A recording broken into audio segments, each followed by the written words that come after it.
Hi everyone, this is Abdul Rashid from motifs academy Cherpulassery. കഴിഞ്ഞ ക്ലാസ്സിൽ നമ്മൾ എന്താണ് ഡിഫോൾട്ട് പാരാമീറ്ററിനെ കുറിച്ച് നമ്മൾ സെഷൻ ഉണ്ടാവും എന്ന് പറഞ്ഞിരുന്നു. സോ നമ്മളെന്താണ് ഈ ഒരു ക്ലാസ്സിൽ നമ്മൾ ഡിഫോൾട്ട് പാരാമീറ്റർ എന്താണ്, ഒരു ഫംഗ്ഷൻ്റെ ഉള്ളിൽ എങ്ങനെ ഒരു ഡിഫോൾട്ട് പാരാമീറ്റർ നമുക്ക് സെറ്റ് ചെയ്യാൻ വേണ്ടി പറ്റുമെന്നുള്ളതാണ് നോക്കുന്നത്. സോ ഡിഫോൾട്ട് പാരാമീറ്റർ നമുക്ക് സെറ്റ് ചെയ്യാൻ വേണ്ടി പറ്റിയിട്ടില്ലെങ്കിലുള്ള പ്രശ്നം എന്താണെന്നുള്ളത് നമുക്കൊന്ന് നോക്കാം. ആദ്യം ഞാൻ എന്താണ് ഇവിടെ ഒരു ഫംഗ്ഷനെ ഞാൻ എന്ത് ചെയ്യാണ്, ഡിക്ലെയർ ചെയ്യാണ്. എന്നിട്ട് എന്ത് ചെയ്തു, ഞാൻ അതിനൊരു ഫംഗ്ഷൻ നെയിം കൊടുത്തു, ഡിഫോൾട്ട് പാരാമീറ്റർ എന്ന് പറഞ്ഞിട്ട് ഒരു ഫംഗ്ഷൻ നെയിം കൊടുത്തു. ആ ഫംഗ്ഷൻ നെയിമിൽ ഞാൻ എന്ത് ചെയ്തു, പാരാമീറ്ററായിട്ട് ഞാനൊന്നും സെറ്റ് ചെയ്തിട്ടില്ല. എന്നിട്ട് ഞാൻ എന്ത് പറഞ്ഞു, ജസ്റ്റ് നമുക്ക് എന്താണ് അതിൽ വാല്യൂ ഒന്ന് പ്രിൻറ്റ് ചെയ്യാൻ വേണ്ടിയിട്ട് ഞാൻ എന്ത് കൊടുത്തു, കൺസോൾ ഡോട്ട് ലോഗ് എന്ന് പറഞ്ഞു. ഇവിടെ ഞാൻ എന്താണ് പറയുന്നത്, എ എന്നൊരു വാല്യൂ കൊടുക്കുന്നുണ്ട്, ബി എന്നൊരു വാല്യൂ കൊടുക്കുന്നുണ്ട്, സി എന്ന് പറയുന്ന ഒരു 3 പാരാമീറ്ററിനെ ഞാൻ സെറ്റ് ചെയ്തിട്ടുണ്ട്. എന്നിട്ട് എന്താണ് ആ എയിനെയും ബിയിനെയും സിനെയും നമ്മൾ എന്ത് ചെയ്യണം, നമുക്ക് ഇവിടെ പ്രിൻറ്റ് ചെയ്യണമെന്ന് പറഞ്ഞു. ഞാൻ ഇനി ഇതിനെ റൺ ചെയ്ത് കഴിഞ്ഞാൽ നമ്മൾ എന്താണ് ഇത് റണ്ണാവില്ല, കാരണം നമ്മൾ കോഡൊക്കെ എക്സിക്യൂട്ടായി, ബട്ട് നമുക്ക് ഔട്ട്പുട്ട് വന്നിട്ടില്ല, കാരണം ഈ ഫംഗ്ഷനെ നമ്മൾ എന്ത് ചെയ്തിട്ടില്ല, കോൾ ചെയ്തിട്ടില്ല. സോ നമ്മൾ എന്ത് ചെയ്യണം, ഈ ഫംഗ്ഷനെ കോൾ ചെയ്യണം. അതിനെന്ത് നമുക്ക് എന്താണ് ചെയ്യാൻ വേണ്ടി പറ്റുക, ഇവിടെ വന്നിട്ട് നമ്മൾ എന്ത് പറയണം, ഡിഫോൾട്ട് പാരാമീറ്റർ എന്ന് പറയുന്ന ഡി പാരാമീറ്റർ എന്ന് പറയുന്ന ഈ ഒരു ഫംഗ്ഷനെ വിളിച്ചു. ഈ ഒരു ഫംഗ്ഷനെ വിളിച്ചു കഴിഞ്ഞാൽ മാത്രമേ ഉള്ളൂ ഈ ഒരു ബ്ലോക്ക് ഓഫ് സ്റ്റേറ്റ്മെൻറ്റ് എന്ത് ചെയ്യുക, എക്സിക്യൂട്ട് ചെയ്യുക, അല്ലേ? അതെല്ലാവർക്കും അറിയാം. സോ ഞാൻ എന്ത് ചെയ്യാണ്, അതിനെ റണ്ണ് ചെയ്തു. റണ്ണ് ചെയ്യുമ്പോൾ നമുക്ക് എന്താണ് 3 അൺഡിഫൈൻഡ് എന്ന് പറഞ്ഞിട്ട് നമുക്ക് എന്ത് ചെയ്യാൻ വേണ്ടി പറ്റി, ഇവിടെ കാണാൻ വേണ്ടി പറ്റുന്നുണ്ട്. അപ്പോൾ അതിൻ്റെ അർത്ഥം എന്താ വെച്ചാൽ, ഇവിടുന്ന് ഒരു ആർഗ്യുമെൻറ്റും ഈ ഒരു പാരാമീറ്ററിലേക്ക്, ഈ ഫംഗ്ഷൻ്റെ പാരാമീറ്ററിലേക്ക് സെൻഡ് ചെയ്യുന്നില്ല എന്ന് പറയുന്നത്. ഇവിടെ ഞാനൊരു 10 കൊടുക്കുകയാണെങ്കിൽ എന്താണ്, നമ്മൾ കൊടുത്ത ഓർഡറിൻ്റെ അനുസരിച്ചിട്ട്, പാരാമീറ്ററിൻ്റെ ഓർഡറിനനുസരിച്ചിട്ട് ഫസ്റ്റ് ആർഗ്യുമെൻറ്റ് ഇവിടെ 10 ആണെങ്കിൽ അത് എവിടെ പോയിട്ട് സേവ് ആവും, എ ഈക്വൽ ടു 10 എന്ന് പറഞ്ഞിട്ട്, എ ഈക്വൽ ടു 10 എന്ന് പറഞ്ഞിട്ട് സേവ് ആവും. ഇവിടെ നിന്നിട്ട് എന്താണ് എയുടെ വാല്യൂ പ്രിൻറ്റ് ചെയ്യും, ബിയുടെ വാല്യൂ പ്രിൻറ്റ് ചെയ്യും, സിയുടെ വാല്യൂ പ്രിൻറ്റ് ചെയ്യും. സോ നമുക്ക് ഇവിടെ എന്താണ് എയുടെ വാല്യൂ മാത്രമേ നമ്മളിവിടെ ഫസ്റ്റ് പാരാമീറ്ററിൻ്റെ വാല്യൂ മാത്രമേ നമ്മൾ ഫസ്റ്റ് ആർഗ്യുമെൻ്റ് ആയിട്ട് സെൻഡ് ചെയ്യുന്നുള്ളൂ. സോ നമുക്ക് എന്ത് കിട്ടില്ല, ഈ ബിയുടെയും സിയുടെയും വാല്യൂ നമുക്ക് കാണാൻ വേണ്ടി പറ്റില്ല, അത് അൺഡിഫൈൻഡ് എന്ന് കാണിക്കും. ബാക്കി എന്താണ് 10 എന്ന് ഇവിടെ കാണിച്ചു, ബാക്കി 2 എണ്ണം അൺഡിഫൈൻഡ് എന്ന് കാണിച്ചു. ഇനി നമുക്ക് എന്താണ്, ഇപ്പം ഞാനിവിടെ ഒരു 20 സെൻഡ് ചെയ്യാണ്. 20 സെൻഡ് ചെയ്യുന്ന സമയത്ത് നമുക്ക് എന്ത് കാണിച്ചു, എയുടെയും ബിയുടെയും വാല്യൂ നമുക്ക് എന്ത് ചെയ്തു, ഇവിടെ കൺസോൾ ചെയ്ത് കാണിച്ചു തന്നു 10, 20 എന്ന് പറഞ്ഞിട്ട്. ബട്ട് എന്താണ് ഈ സിയുടെ വാല്യൂ എന്താണ്, അൺഡിഫൈൻഡ് ആണ്. സോ അത്തരത്തിലുള്ള ഒരു അൺഡിഫൈൻഡ് ഒഴിവാക്കാൻ വേണ്ടിയിട്ടാണ് നമ്മൾ എന്ത് ചെയ്യുന്നത്, ഡിഫോൾട്ട് പാരാമീറ്റർ സെറ്റ് ചെയ്യുന്നത്. ഡിഫോൾട്ട് പാരാമീറ്റർ സെറ്റ് ചെയ്യുക എങ്ങനെയാണെന്ന് വെച്ചാൽ, ജസ്റ്റ് ഇതിൻ്റെ ഉള്ളിൽ ഞാൻ എന്ത് കൊടുത്തു, ഒരു വാല്യൂ ഇപ്പോൾ 2 എന്ന് പറഞ്ഞിട്ട് കൊടുത്തു. 2 എന്ന് പറഞ്ഞ് കൊടുക്കുമ്പോൾ ഈ ഫംഗ്ഷൻ കോൾ ചെയ്യുന്ന സമയത്ത് ഇതിലെ ആർഗ്യുമെൻറ്റ് സെൻഡ് ചെയ്യുന്നുണ്ടെങ്കിൽ, ഇപ്പോൾ സിയുടെ ആർഗ്യുമെൻറ്റ് ഇവിടെ സെൻഡ് ചെയ്യുന്നില്ല, അല്ലേ? ആർഗ്യുമെൻറ്റ് സെൻഡ് ചെയ്യുന്നുണ്ടെങ്കിൽ എന്ത് ചെയ്യും, ഈ സിയുടെ വാല്യൂ ഇതിലെ ആർഗ്യുമെൻ്റായിട്ട് 20 ആയിട്ട് എടുക്കും. അല്ലെങ്കിൽ എന്ത് ചെയ്യും, അതിനെ ഡിഫോൾട്ട് പാരാമീറ്ററായ ഈ 2ൻ്റെ വാല്യൂ, ഈ സിൻ്റെ വാല്യൂ നമ്മൾ എന്ത് ചെയ്തിട്ടുണ്ട്, 2 ആക്കി സെറ്റ് ചെയ്തിട്ടുണ്ട്. ആ 2ൻ്റെ വാല്യൂ അവിടെ പ്രിൻറ്റ് ചെയ്യും. സോ ഞാൻ എന്ത് ചെയ്തിട്ടുണ്ട്, ആ ഒരു ആർഗ്യുമെൻറ്റിനെ, സിയുടെ ആർഗ്യുമെൻറ്റിനെ ഞാൻ ഇവിടുന്ന് ഒഴിവാക്കിയിട്ടുണ്ട്.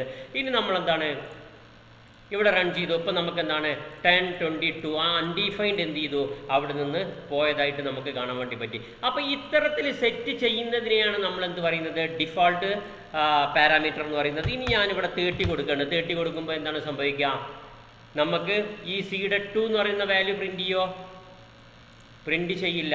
കാരണം എന്താണ്, അത് ഡിഫോൾട്ട് പാരാമീറ്റർ ആണ്. സോ അതിലേക്ക് വരുന്ന വാല്യൂ വരുന്നുണ്ടെങ്കിൽ ആ വാല്യൂവിനെ പ്രിൻറ്റ് ചെയ്യും, അല്ലെങ്കിൽ ആ ഡിഫോൾട്ടായിട്ട് നമ്മൾ സെറ്റ് ചെയ്തിട്ടുള്ള ആ വാല്യൂവിനെയാണ് അത് എന്ത് ചെയ്യുക, പ്രിൻറ്റ് ചെയ്യുക. സോ ഇതാണ് എന്താ ഡിഫോൾട്ട് പാരാമീറ്റർ എന്ന് പറയുന്നത്. ഈ ഇവിടെ എന്ന് പറഞ്ഞു കഴിഞ്ഞാൽ, ഇപ്പോൾ ഒരു പ്രോഗ്രാമർക്ക് മുൻകൂട്ടിയിട്ട് പറയാൻ വേണ്ടി പറ്റില്ല, ഒരു ഫംഗ്ഷനിലൂടെ ഇത്ര ആർഗ്യുമെൻറ്റേ പാസ് ചെയ്യൂ, ഇത്ര ആർഗ്യുമെൻറ്റ് ഈ ഫംഗ്ഷനിലൂടെ പാസ് ചെയ്യുമെന്ന് ഒരു പ്രോഗ്രാമർക്ക് ഒരിക്കലും മുൻകൂട്ടി പറയാൻ വേണ്ടി പറ്റില്ല. അതുകൊണ്ടാണ് ഇത്തരത്തിലുള്ള ഒരു പ്രശ്നം എക്സിസ്റ്റ് ചെയ്യുന്നത്. സോ അതിനൊക്കെ സോൾവ് ചെയ്യുമ്പോൾ നമുക്ക് എന്ത് ചെയ്യാം, ഇപ്പോൾ ഞാൻ ഈ ഒരു സംഭവത്തിന് ഞാനിവിടെ ഹൈഡ് ചെയ്ത് വെക്കുകയാണ്, അതിന് കമൻറ്റ് ചെയ്ത് വെച്ചു, നമുക്ക് അതിനെ ഒഴിവാക്കി നമുക്കെന്താണ് ഇവിടെ വന്നിട്ട് റൺ കോഡ് കൊടുക്കുമ്പോൾ നമുക്കെന്താണ് ഒന്നും റണ്ണാവുന്നില്ല, കാരണം നമ്മളെടുത്ത് കോഡില്ല.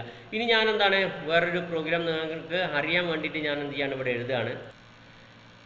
ഞാനിവിടെ എന്താണ് ഇവിടെ എഴുതി ഫങ്ഷൻ, ഞാനെന്ത് പറഞ്ഞു, മൈ ന്യൂ ഒബ്ജക്റ്റ് എന്ന് പറഞ്ഞു. ആ ഒബ്ജക്റ്റ് പറയുന്നത് എന്താ വെച്ചാൽ നമ്മൾ അതിൻ്റെ ഉള്ളിൽ ഒരു അറയൊക്കെ നമ്മൾ എന്ത് ചെയ്യണമെന്ന് ഡിക്ലെയർ ചെയ്യേണ്ടതുണ്ട്. ഇനി ഞാൻ എന്ത് ചെയ്തു, നമ്മളെ പാരാമീറ്റർ കൊടുക്കുന്നിടത്ത് ഞാൻ എന്ത് പറഞ്ഞു, ഒരു വാല്യൂ എന്ന് പറയുന്ന ഒരു വേരിയബിൾ ഞാൻ അവിടെ സെറ്റ് ചെയ്തിട്ട് ഞാൻ അതിലെന്താണ് ഡിഫോൾട്ട് പാരാമീറ്ററായിട്ട് ഞാൻ എന്ത് പറഞ്ഞു, ഒരു 59 എന്ന് പറഞ്ഞു, 59 എന്ന് പറഞ്ഞു. ഓക്കെ, ഇനി ഞാൻ എന്താണ് ഇവിടെ ഓക്കെ ഞാൻ എന്ത് ചെയ്യാണ്, ഒരു പാരാമീറ്ററിനെയും കൂടെ ഞാൻ എന്ത് ചെയ്യാണ് ഇവിടെ അസൈൻ ചെയ്യാണ്. ആ പാരാമീറ്റർ എന്താണ്, ഒരു അറേ ആയിരിക്കും. സോ ഞാൻ എന്ത് പറഞ്ഞു, അറേ ഈക്വൽ ടു, ഞാൻ അറേനെ ഞാൻ ഡിക്ലെയർ ചെയ്തിട്ടുണ്ട്. ഒന്ന് ഷോർട്ടാക്കി ഓക്കെ നിങ്ങൾക്ക് കാണാൻ വേണ്ടി പറ്റുമെന്ന് വിചാരിക്കുന്നു. സോ നമ്മൾ എന്ത് പറഞ്ഞിട്ടുണ്ട്, രണ്ട് പാരാമീറ്റർ നമ്മൾ എന്ത് ചെയ്തിട്ടുണ്ട് ഇവിടെ അസൈൻ ചെയ്തിട്ടുണ്ട്. ഒന്ന് വാല്യൂ എന്ന് പറഞ്ഞിട്ടും ഒന്ന് ഒരു അറേ എന്ന് പറഞ്ഞിട്ടും. ഇനി ഞാൻ എന്താണ് ഇവിടെ ചെയ്യാൻ പോകുന്നത്, ഈ അറേയിലേക്ക് ഞാൻ എന്താണ് ഇതിൽ വരുന്ന വാല്യൂവിനെ പുഷ് ചെയ്യണം. ആ വാല്യൂസിൽ വരുന്ന വാല്യൂവിനെ എന്ത് ചെയ്യാണ്, ഈ വാല്യൂവിൽ ഇവിടെ എന്ത് വരുന്നോ ആ വാല്യൂവിന് ഞാൻ ഈ അരയിലേക്ക് പുഷ് ചെയ്യണമെന്ന് പറഞ്ഞു കൊടുത്തു. എന്നിട്ട് എന്ത് പറഞ്ഞു, റിട്ടേൺ, ഞാൻ എന്താണ് പറയുന്നത്, അരേനെ റിട്ടേൺ ചെയ്തു. അപ്പോൾ ഇവിടെ റിട്ടേൺ പോകുന്നതാണ് റിസൾട്ട്. ഏതാണ് റിസൾട്ട്, കൺസോൾ ഡോട്ട് ലോഗ് എന്താണ് വരുന്നത്, ഇവിടെ അരയാണ് വരുന്നത് അല്ലേ. ഇവിടെ വാല്യൂ റിട്ടേൺ ചെയ്യുന്നത് ഈ അരേൻ്റെ ഉള്ളിലുള്ള വാല്യൂ ആണ് റിട്ടേൺ ചെയ്യുന്നത്. ഇനി നമുക്ക് എന്ത് ചെയ്യാം, ഇപ്പം ഞാൻ എന്ത് ചെയ്തു, ഇവിടെ ലെറ്റ് അരേ എന്ന് പറഞ്ഞിട്ട് ലെറ്റ് അറേ എന്ന് പറഞ്ഞിട്ട് ഞാനൊരു വേരിയബിൾ ഡിക്ലെയർ ചെയ്തു. എന്നിട്ട് എന്ത് ചെയ്തു, അതിലേക്ക് ഞാൻ എന്ത് ചെയ്തു, ഈ ന്യൂ ഒബ്ജക്റ്റ് അല്ലേ. എങ്ങനെയാണ് നമ്മൾ പാരാമീറ്റർ ആർഗ്യുമെൻറ്റ് സെൻഡ് ചെയ്യുക, ഇവിടെ ഞാൻ എന്ത് പറഞ്ഞു, ഇപ്പോൾ ഒന്നും സെൻഡ് ചെയ്യുന്നില്ല. ഓക്കെ, എന്നിട്ട് ഞാൻ എന്ത് പറഞ്ഞു, ഇവിടെ വന്നിട്ട് നമ്മൾ കൺസോൾ ഡോട്ട് ലോഗ് നമ്മൾ എന്ത് ചെയ്യാണ്, ഈ അരേനെ നമ്മൾ എന്ത് ചെയ്യാണ്, കൺസോൾ ചെയ്യാണ്. സോ നമുക്ക് ഇവിടെ വന്ന് നോക്കിയിട്ട് നമ്മൾ കോഡ് റൺ ചെയ്ത് കഴിഞ്ഞപ്പോൾ എന്താണ്, അരയുടെ ഉള്ളിൽ ആ വാല്യൂ 59 പുഷ് ആയിട്ടുണ്ട്. ഇവിടെ നമ്മൾ എന്താണ് ആ വാല്യൂ ഇവിടെ പുഷ് ചെയ്യണം എന്ന് പറഞ്ഞു അല്ലേ. അപ്പോൾ ഇനി നമുക്ക് ഇവിടെ എന്താണ് ഒരു വാല്യൂ സെൻഡ് ചെയ്യാം. എന്ത് പറഞ്ഞിട്ട്, ഞാനിവിടെ 60 എന്ന് പറഞ്ഞിട്ട് ഒരു വാല്യൂ സെൻഡ് ചെയ്യാണ്. ആ 60 എന്ന് പറഞ്ഞിട്ടുള്ള വാല്യൂ സെൻഡ് ചെയ്യുമ്പോൾ നമുക്ക് 59 അല്ല ഈ അരയിലേക്ക് പുഷ് ചെയ്യുക. എന്താണ് പുഷ് ചെയ്യുക, നമ്മൾ കൊടുത്തിട്ടുള്ള ഈ 60 ആണ് പുഷ് ചെയ്യുക. അപ്പോൾ ഒരു പ്രോഗ്രാമറെ സംബന്ധിച്ചോളം ഇങ്ങനെ ശ്രദ്ധിക്കേണ്ടത്, ഒരു പ്രോഗ്രാമറെ സംബന്ധിച്ചിടത്തോളം ഇവിടെ എന്താണ്, ഇവിടെ കൊടുക്കുന്ന ആർഗ്യുമെൻറ്റ് ചിലപ്പം 1 ആയിരിക്കാം, ചിലപ്പോൾ അയാൾക്ക് പാസ് ചെയ്യേണ്ടത് 2 ആയിരിക്കാം, ചിലപ്പം 10 ആയിരിക്കാം, ചിലപ്പം 10-ന് മുകളിലായിരിക്കാം. സോ നമുക്ക് അപ്പോൾ എന്ത് ചെയ്യാൻ വേണ്ടി പറ്റും, നമുക്കിവിടെ ഒരു ഞാൻ എളുപ്പത്തിന് വേണ്ടിയിട്ട് എന്താണ് കോപ്പി പേസ്റ്റ് ചെയ്തത് ഞാനിങ്ങനെ ഇവിടെ പേസ്റ്റ് ചെയ്യാണ് കേട്ടോ. ഇപ്പോൾ എന്താണ്, ഞാൻ വീണ്ടും അറേ 1 പറഞ്ഞിട്ടുള്ള ഒരു വേരിയബിൾ സെറ്റ് ചെയ്തു, അസൈൻ ചെയ്തു. എന്നിട്ട് മൈ ഒബ്ജക്റ്റിലേക്ക് എന്ത് പറഞ്ഞു, പുതിയൊരു വേരിയബിളും സെൻഡ് ചെയ്യണം 34 എന്ന് പറഞ്ഞിട്ട്, പിന്നെ ഒരു അരേ, ഈ അരേയും കൂടെ എന്ത് ചെയ്യണം, നമ്മൾ സെൻഡ് ചെയ്യണം എന്ന് പറഞ്ഞു. ഇനി നമുക്ക് എന്താണ് ഇങ്ങനെ കൊടുത്തു കഴിഞ്ഞാൽ നമുക്ക് ഇനി എന്താണ് നമുക്ക് കാണാൻ വേണ്ടി പറ്റുക, റൺ ചെയ്ത് കഴിഞ്ഞാൽ നമുക്ക് ഈ 60-യും ഈ 34-ഉം കാണാൻ വേണ്ടി പറ്റി. അപ്പോൾ ഒരു പ്രോഗ്രാമറെ സംബന്ധിച്ചിടത്തോളം അയാൾക്ക് ഈ ഒരു രീതിയിൽ എന്താണ് അൺലിമിറ്റഡ് ആയിട്ടുള്ള ആർഗ്യുമെൻറ്റ്സിനെ അയാൾക്ക് എന്ത് ചെയ്യാൻ വേണ്ടി പറ്റും, സെൻഡ് ചെയ്യാൻ വേണ്ടി പറ്റും. ഇനി നിങ്ങൾ ഇപ്പം ഞാൻ എന്താണ് അറേ 2 എന്ന് പറയുന്നത്, ഇനി മൂന്നാമതൊരു ആർഗ്യുമെൻറ്റും കൂടി അയാൾക്ക് സെൻഡ് ചെയ്യണം. അപ്പോൾ എന്ത് ചെയ്യുക, ഫോർ എക്സാമ്പിൾ അയാൾ എന്ത് ചെയ്തു, അറേ 2 എന്ന് പറഞ്ഞിട്ടുള്ള ഒരു വേരിയബിൾ ഡിക്ലെയർ ചെയ്തു. എന്നിട്ട് ആ അറേ 2-ലേക്ക് എന്ത് ചെയ്തു, ഈ അറേ 1-നെയും കൂടെ എന്ത് ചെയ്തു, സെൻഡ് ചെയ്തു. ഈ അറേ 1-ൽ എന്താണ്, ഈ അരയാണുള്ളത്, ഈ ഒരു വാല്യൂ ആണുള്ളത് അല്ലേ. അപ്പോൾ ഇനി നമുക്ക് ഇത് റൺ ചെയ്യുന്ന സമയത്ത് നമുക്ക് എന്ത് കാണാൻ വേണ്ടി പറ്റി, 60, 34, 300 എന്ന് കാണാൻ വേണ്ടി പറ്റി. ഇനി അയാൾക്ക് നാലാമതൊരു ആർഗ്യുമെൻറ്റ്, പ്രോഗ്രാമർക്ക് നാലാമതൊരു ആർഗ്യുമെൻറ്റ് സെൻഡ് ചെയ്യണമെന്നുണ്ടെങ്കിൽ എന്താണ്, അദ്ദേഹം അറേ 3 എന്ന് പറഞ്ഞിട്ട് ഒരു ആർഗ്യുമെൻറ്റ് സെൻഡ് ചെയ്തു, അതിലൊരു വാല്യൂ സെറ്റ് ചെയ്തു. ഈ അരേനെ എന്ത് പറഞ്ഞു, വീണ്ടും എന്ത് പറഞ്ഞു, അരേ 1-നെ കോൾ ചെയ്തു. ഇനി അതിനെ റൺ ചെയ്യുന്ന സമയത്ത് എന്താണ് നമ്മളുടെ ഔട്ട്പുട്ട് ഇവിടെ കാണാൻ വേണ്ടി പറ്റുക, കണ്ടോ, 60, 34, 301 കാണാൻ വേണ്ടി പറ്റി. ഇനി എന്താണ് അൺലിമിറ്റഡ് ആയിട്ട് അയാൾക്ക് സെൻഡ് ചെയ്യണമെന്നുണ്ടെങ്കിൽ 4 എന്ന് പറഞ്ഞിട്ട് അയാൾ വേറൊരു വേരിയബിൾ ഡിക്ലെയർ ചെയ്തു. എന്നിട്ട് ഇതിനെന്താക്കി 401 ആക്കി കഴിഞ്ഞാൽ എന്താണ് ഇവിടെ എന്താണ് അറേ പുഷിംഗ് ഒക്കെ നടക്കുന്നുണ്ട് ഇവിടെ വെച്ചിട്ട്. അത് നമ്മൾ ഓൾറെഡി എക്സ്പ്ലെയിൻ ചെയ്താണ്. ഇപ്പം എന്താണ് അൺലിമിറ്റഡ് ആയിട്ട് എന്ത് ചെയ്യാൻ വേണ്ടി പറ്റി, ഈ ഒരു മെത്തേഡിലൂടെ അൺലിമിറ്റഡ് ആയിട്ട് എന്ത് ചെയ്യാൻ വേണ്ടി പറ്റി, ആർഗ്യുമെൻറ്റ് സെൻഡ് ചെയ്യാൻ വേണ്ടി പറ്റി. ബട്ട് നമ്മളിവിടെ എന്താണ് 2 പാരാമീറ്റർ മാത്രമേ യൂസ് ചെയ്തിട്ടുള്ളൂ. ഈ 2 പാരാമീറ്റർ യൂസ് ചെയ്യുന്നത് കൊണ്ട് എന്താണ് നമുക്ക് അൺഡിഫൈൻഡോ അങ്ങനെയുള്ള എററോ ഒന്നും കാണാൻ വേണ്ടി പറ്റിയിട്ടില്ല, കാരണം അറേയിലേക്ക് പുഷ് ചെയ്യാണ്.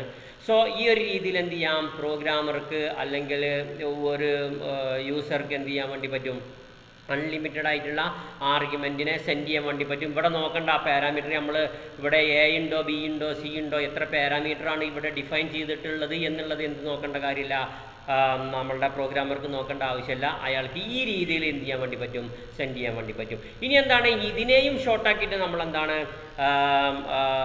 നമ്മളുടെ ES6 ഒരു ഫീച്ചർ ഉണ്ട്, റെസ്റ്റ് ഓപ്പറേറ്റർ എന്ന് പറഞ്ഞിട്ട്. ആ റെസ്റ്റ് ഓപ്പറേറ്റർ യൂസ് ചെയ്തിട്ട് ഇതിനേക്കാൾ ഈസി ആയിട്ട് ജസ്റ്റ് 3 ഡോട്ട് യൂസ് ചെയ്തിട്ട് എന്ത് ചെയ്യാൻ വേണ്ടി പറ്റും, ഈ ഒരു ഫങ്ഷണാലിറ്റിയെ കംപ്ലീറ്റ് അയാൾക്ക് എന്താണ് ഒരൊറ്റ ലൈന് കൊണ്ട് സോൾവ് ചെയ്യാൻ വേണ്ടി പറ്റും. അതെങ്ങനെയാണെന്നുള്ളത് നമ്മൾ റെസ്റ്റ് ഓപ്പറേറ്റർ വരുമ്പോൾ നമ്മൾ പഠിക്കുന്നതായിരിക്കും. ഇപ്പോൾ ഞാനിത് പറഞ്ഞു വന്നത് എന്താ വെച്ചാൽ നമ്മളുടെ ഡിഫോൾട്ട് പാരാമീറ്റർ എങ്ങനെ സെറ്റ് ചെയ്യുക എന്നുള്ളതാണ്. ഇത് നിങ്ങൾ എന്ത് ചെയ്യുക, ഒന്ന് ജസ്റ്റ് ഒന്ന് നോക്കി വെക്കുക. നിങ്ങൾക്ക് ഇങ്ങനൊരു സിറ്റുവേഷൻ വന്നപ്പോൾ ഞാനത് പറഞ്ഞു എന്ന് മാത്രം. റെസ്റ്റ് ഓപ്പറേറ്റർ വരുമ്പോൾ നിങ്ങൾക്ക് ഒന്നുകൂടെ കൂടുതലായിട്ട് അതിനെക്കുറിച്ച് മനസ്സിലാവും. ഇപ്പോൾ നിങ്ങൾ എന്താണ് ഒരു ഐഡിയ ആക്കി വെക്കുക എന്നുള്ളതാണ്. Okay guys, see you in the next video.